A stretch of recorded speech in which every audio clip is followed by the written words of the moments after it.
My friend Brian and I used to be big on urban exploration, especially in the dark. About a half-hour drive away from our houses is an old hospital/asylum that's been abandoned for decades.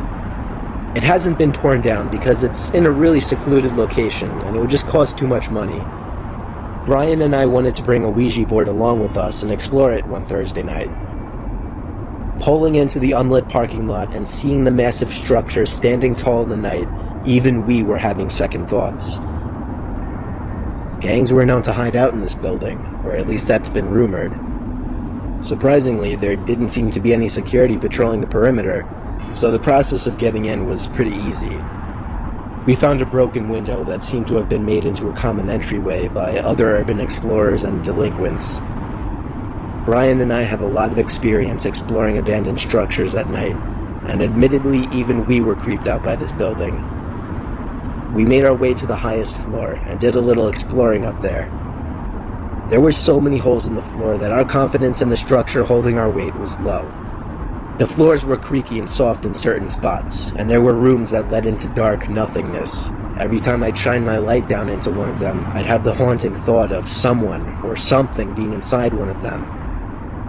We found a good spot to set up the Ouija board and candles. Yeah, we went all out with this.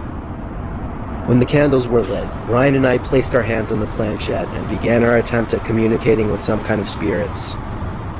We weren't really the type to joke around with it, so we weren't pushing it around ourselves just to mess with each other. However, the planchette didn't move the whole time. Maybe that was because our Ouija board session was interrupted when we heard a creaking noise coming from inside one of the dark open rooms nearby.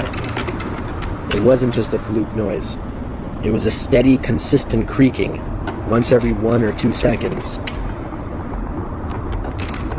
Brian and I quietly packed up our stuff, and he whispered to me to go shine the light inside of the room. I whispered he's got to be crazy. What if gang members were in there? Brian whispered, forget it, I'll do it. I whispered no, but he either ignored me or didn't hear me. He tiptoed over to the doorway, which was pointless given that he'd be shining a light into the room. However, he never even turned that light on, because before he could, a distinct, quiet, short yet sharp laughing or cackling could be heard coming from inside the room. It sounded like an older woman's cackle. It was the most disturbing moment of my life. Brian screamed run, and we both ran down the 10 flights of stairs and back out the window we climbed in through. We continued running all the way back to my car and drove out of the woodsy property. We swore to never go back there, and we haven't. The thing that sucks is that we usually recorded our visits to places like this, and one of the few times we didn't, the most disturbing moment of my life took place.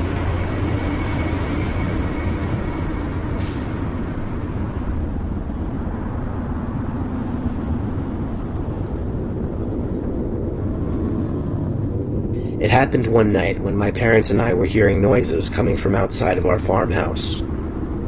The best way I could describe the noises were various types of cracking and thud sounds. My dad and I met in the living room to discuss what we should do, because we were positive that there must have been people out there stealing our produce.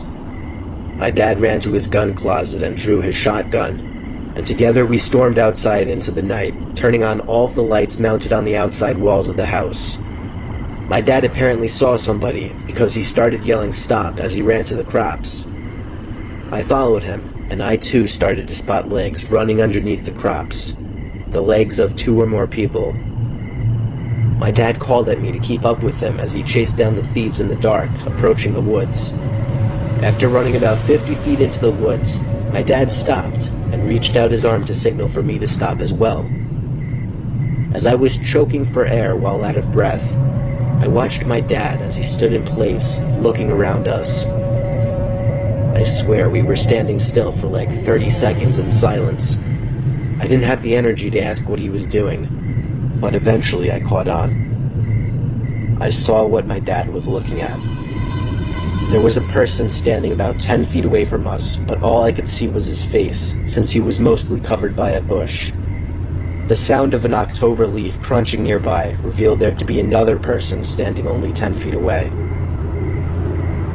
As my dad and I looked around more carefully, we realized there were more than just 2 guys watching us. There were 7, or 8, or 9, or even more. My dad slowly looked back at me, and then back at the person closest to him. What made the scene so much more disturbing, we could only see the people's faces, which were partially illuminated by the moonlight.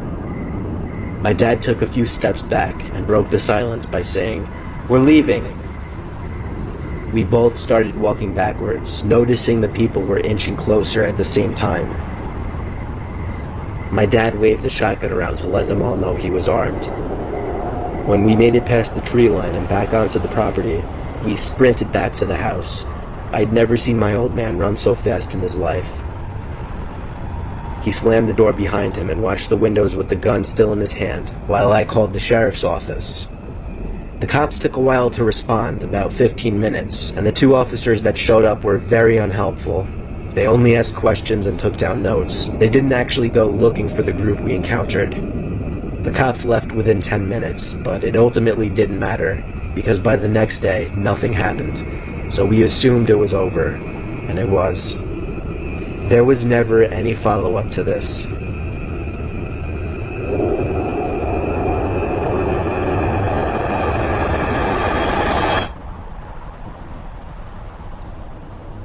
A friend and I were on a road trip from South Carolina to Jersey, where we'd be meeting with a bunch of friends. We left late in the day to avoid traffic. We were somewhere in Maryland when my friend had to get off the highway to find the nearest bathroom. I don't mean to piss, I mean he had the runs all of a sudden and needed to go really badly. We were driving around some desolate town looking for a place for him to go. There was practically no traffic and all the store lights were off. The place was a ghost town.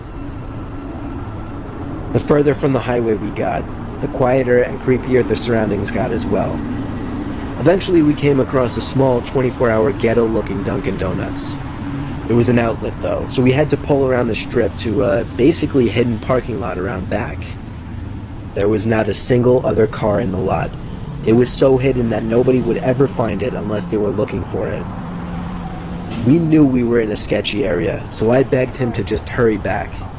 He said he'd be back in no less than half an hour, as he cracked a smile, reminding me of his annoying humor. He ran off around the building as I sat in the car, windows rolled up and doors locked.